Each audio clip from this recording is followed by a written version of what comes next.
Welcome to Certain Point of Views Trade School, where each episode a different host talks about a comic book trade paperback that they loved and why they love it. Thank you, Case. I'll take it from here. Hello, I'm your host for this week, Ben Haslar. You can typically find me, as well as other trade school guests like Dylan J. Schlender, Ryan Luis Rodriguez, and Rob Maynard on the podcast Reels of Justice, a show where every week we and a guest assume the roles of lawyers, judge, jury, and executioner in a court where we determine if a film is guilty of being a bad movie. It's a lot of fun, and I hope you'll check us out. But today, I'm not talking about film, but one of my favorite trades. It's not one that I think jumps to people's minds when thinking of trade comics, but it does technically fit the definition. It's the Complete Calvin and Hobbes. As far back as 5th grade, I can remember loving Calvin and Hobbes. I had enjoyed some amount of Charles Schulz Peanuts in my school library, but after reading my dad's copy of Homicidal Psycho Jungle Cat, I was hooked on Watterson's brand of humor, and I bought all of those collections. I dressed up as Calvin in 5th grade for Halloween. I dyed my hair blonde, I wore a stripy shirt, and I had to borrow a stuffed tiger from some girls that lived nearby. And when I was trick-or-treating, I just remember people not getting it. They're like, oh, you brought your little stuffed kitty with you. Oh, that's cute. And it's like, I'm Calvin. You don't get it. I'm Calvin. I was borderline obsessed with the series all through middle school. But what strikes me about having grown up with them always nearby somewhere is how well the humor is just translated throughout all of my ages. I always loved reading about how 6-year-old Calvin and his tiger friend Hobbes tormented their babysitter Rosalind, or traveled through time in a cardboard box, or waged war against the neighborhood girl Susie Durkins in their treehouse meetings of GROSS, or Get Rid of Slimy Girls. But as a teenager and then an adult, I came to appreciate Watterson's more philosophical side, as Calvin and Hobbes would ride a wagon or a sled through the forest or just walk through the woods, discussing environmentalism, whether art has meaning, the perils of commercialism, the fragility of nature, and the dispositions of God, if there is such a being, which I think is one of the few examples of comic strips turning into more than 3 panels of setup and one of a punchline, of which Calvin and Hobbes still has plenty, but also catapulting it into a realm of true literary art. Calvin ponders the meaning of life, like we all do, in a universe that is unresponsive to our frustrations. The way Calvin and Hobbes debate these questions is very much like our own internal monologues, going back and forth with ourselves, and as an only child, Calvin's other side just takes the form of Hobbes. So why should you read it if you haven't? Well, obviously, because it's hilarious. Watterson captures what it feels like to be a 6-year-old that works if you're a kid yourself reading the comics, or if you're observing your own looking backwards through nostalgia. How many of us haven't imagined Flash Gordon-esque space adventures when we should have been paying attention in school? How many of us had quote-unquote imaginary friends who took on personalities of their own? How many of us could play with a cardboard box for a whole weekend instead of the toy that the box was shipped in? For Calvin, he can turn that box upside down, and then it's a transmogrifier that could turn him into anything that he writes on the side with a little dial. Or he can turn the box right side up, and it's a time machine, which he can use to see dinosaurs or travel to meet his future self and avoid doing his homework assignments. Or when it's on its side, the box turns into a cloning machine, also to avoid doing work. Calvin is a character of boundless imagination. He hates school, but he knows everything there is to know about dinosaurs. He's driven by imagination and impulse. He has a fascination of a world without rules.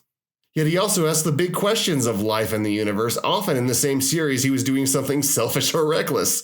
At the base of it all, it's the power his parents wield over him, or the confinement that school restricts him with, that get at him. As a result, he can be kind of morally ambiguous, knowing right from wrong, but that doesn't stop him from being involved in the school's notorious noodle incident. Although admittedly, nobody can prove that he did that. You'll laugh later. He's not a good kid or a bad kid. He's a human kid with all the complexity that resounds so strongly because he questions and challenges all parts of being human.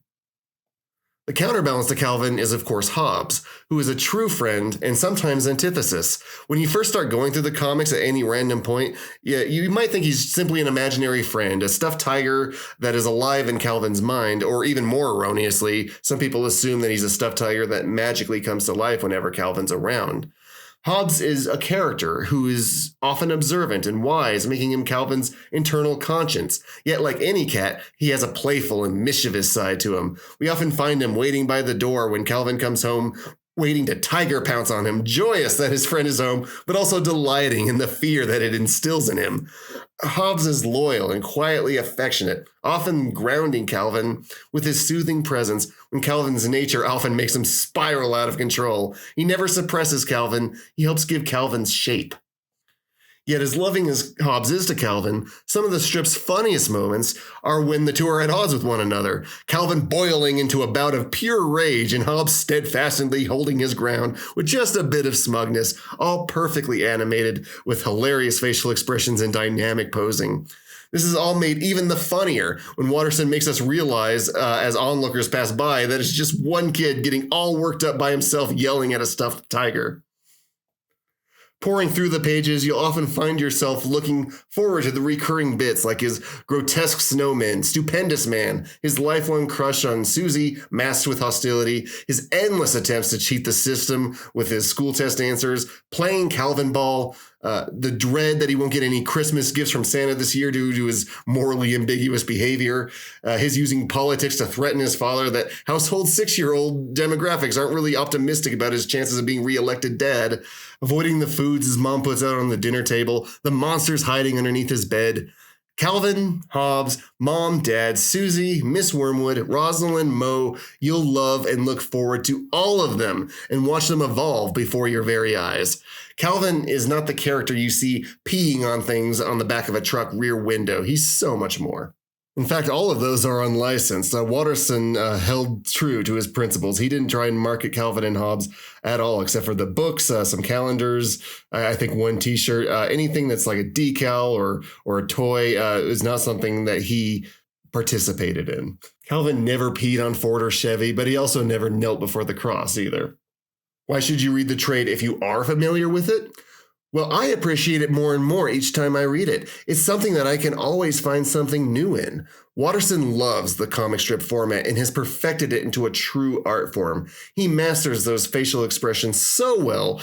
Just rereading, you'll find yourself cracking up at something as simple as one of the characters' faces. You'll see him break through the very narrow formatted panels that the syndicate put upon him to turn his Sunday strips into something very dynamic and interesting with these big, full pages. And included in the complete book are all the little extras that Watterson included in those individual trades, still gorgeously presented in those simple watercolor paints. Anytime something bad happens to me in life, just picking up the Complete Calvin and Hobbes, flipping to a random page and reading will guaranteed have me in some amount of hysterics before the night is out. So pick it up. Thanks for listening. I hope I've inspired you to revisit my old friends. It's a magical world to go exploring in. And of course, do some happy reading, won't you? Hey, Nerf herders. You sure you want to go with that? Hey, everyone? There we go. More inviting. Have you ever had a movie that you really wanted to love, but something holds you back? Or one that you did love in spite of a flaw? Well, I'm Case Aiken. And I'm Sam Alisea. And on Another Pass, we sit down with cool guests to look at movies that we find fascinating. But flawed. And we try to imagine what could have been done when they were made to give them that little push. We're not experts. We just believe in criticism. Constructive criticism. Sure. So come take another pass at some movies with us. And every now and then, we can celebrate movies that did it on their own, too. You can find us at certainpov.com or wherever you get your podcasts. Pass it on. CPOV. certainpov.com.